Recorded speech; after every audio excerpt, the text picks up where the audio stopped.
Welcome to Wallace on Wire today. We're talking about Ministry of Tourism, Art and Culture's Global Tourism Exchange Dinner controversy. You know, it's kind of wild how fast things move sometimes. Less than a day, really, for a standard industry thing, this Global Tourism Exchange Dinner, to suddenly become this huge political flashpoint. It went from tourism deals straight to, well, a national debate. And the focus, right away, it zeroed in on serving alcohol. Always a sensitive one. Absolutely. And what struck me immediately was how this wasn't just some, simple mix-up. It became this battleground over appearances, over governance, really.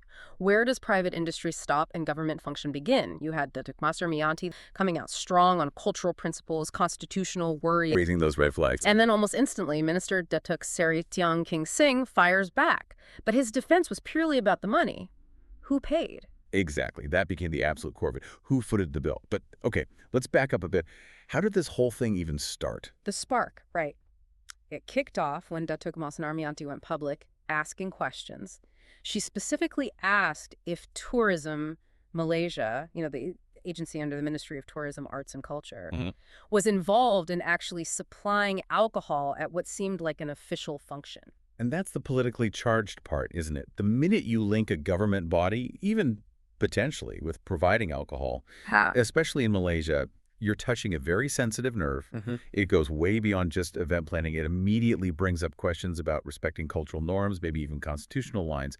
It creates public anxiety, whether justified or not. It's a powerful way to apply pressure, for sure. Definitely. It puts the minister on the defensive, regardless of the underlying facts. Right, which leads us straight to Datuk Seri Tiong King Sing's reaction. And he didn't just, issue a quiet statement. It felt more like a full counterattack. Very direct, very focused on separating the ministry from the actual event logistics. His rebuttal had to be sharp, didn't it? Because the accusation was so specific. What's interesting is how he tackled both things at once.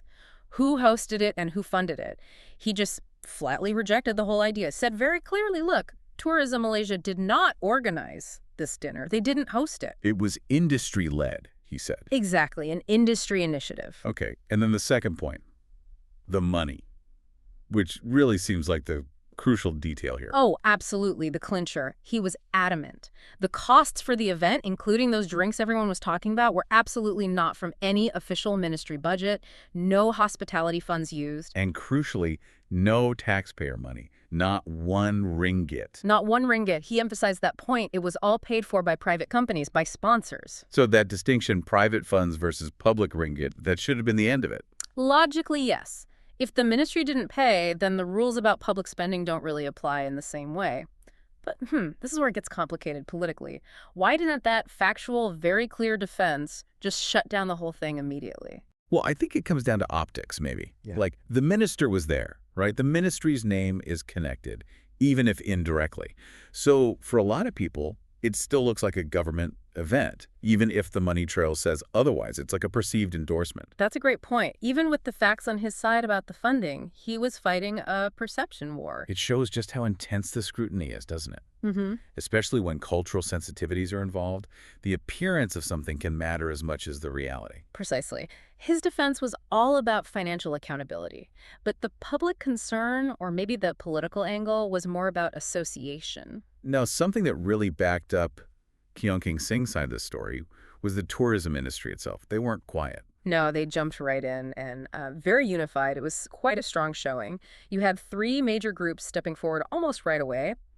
The Malaysian Indian Tourism Association, Right. the Malaysia-China Tourism Cultural Promotion Chamber of Commerce, and the Malaysia My Second Home National Consultants Association. So significant players in the industry. Absolutely. And their response was quick, coordinated. They basically confirmed everything the minister had said. Their joint statement pretty much echoed his points, right? They organized it, they funded it, zero public money involved. Exactly. They were essentially saying, this was our event, our funding, effectively shielding the minister by taking ownership of the logistics. It validates his facts, but it also does something else, I think. What's that? Protects their own turf, maybe. Clarifying that a normal business networking event shouldn't get tangled up in political fights over who paid for drinks. That's certainly part of it. Protecting the space for industry networking, which is vital for them. And then they did something quite unusual. The apology. Yes. They actually apologized directly to Datuk Seri Tiong King Sing. For the controversy it caused him personally. Right. Apologizing for the undue trouble and controversy the whole incident brought upon him. That's quite a significant gesture. It really signals how much they value that relationship with the ministry, doesn't it? And maybe shows their frustration that this became such a big issue. It suggests a high regard for the minister and a desire to keep politics out of their necessary industry functions. Okay, so you have the minister's firm denial, backed by the funding facts, supported strongly by the industry. But the political noise just kept going, so much so that it went all the way to the top, Yes, the prime minister eventually had to step in or felt the need to. issuing a reminder about the matter. A stern reminder, as it was reported, and the fact that the PM needed to weigh in tells you just how politically heated things had become. It sort of confirms that the initial factual defense, while correct on the money side, hadn't quite calmed the political waters or eased public perception. So after the Prime Minister's intervention, how did the Ministry of Tourism, Arts and Culture respond officially? They'd already stated the facts, but now the tone had to shift, presumably. It did. Their response was very carefully worded, diplomatic. They thanked the prime minister for the advice, for the constructive criticism, acknowledged the public discussion that had happened. Showing respect for the office, Yeah. acknowledging the concern, Exactly. It signals they're listening. They accept the need to manage public perception carefully. and the apology they offered.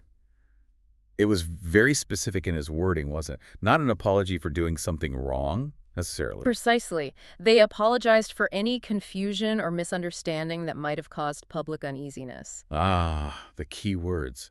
Confusion and misunderstanding. Yes. It's clever phrasing. By apologizing for the confusion, they implicitly stick to their original position that no rules were broken regarding public funds.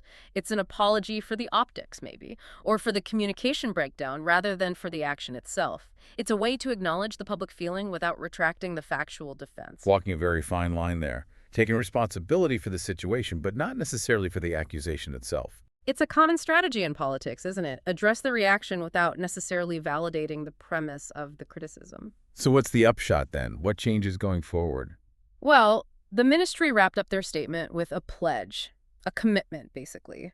They promised that all future events, even ones involving private partners, will strictly follow established government guidelines and codes of conduct. So a signal that they recognize the need for stricter oversight, maybe? Or at least stricter attention to how things look? I think that's fair to say. It suggests they understand that even if public money isn't spent, the ministry's association with an event carries weight and needs careful management. The standard for accountability, or at least for perceived accountability, has been raised. Wow. So we started with a dinner event, went through accusations, factual rebuttals, industry defenses, a prime ministerial reminder, and ended with a strategic apology and a promise of stricter guidelines. This whole episode really highlights how fine that line is in our political scene, doesn't it? Between private initiative and public function. Especially when cultural sensitivities are in the mix. The facts about the funding, where the ringgit came from, only answered one part of the question. The financial part, yes, but the political dimension needed intervention from the very top to finally settle down. It shows how easily these things can escalate. It certainly does. Okay, so you've heard the whole sequence. The strong defense from the minister, backed by the industry, but then the need for intervention from the prime minister. What do you think about that? Is that level of intervention right from the top necessary when an issue like this crops up, even if it started with private funding? Is it needed to keep public trust? Or should the clear, factual statements from Datuk Seri Tiong King Sing have been enough to settle things right at the start? Let us know your thoughts. Remember to like and subscribe for more videos like this.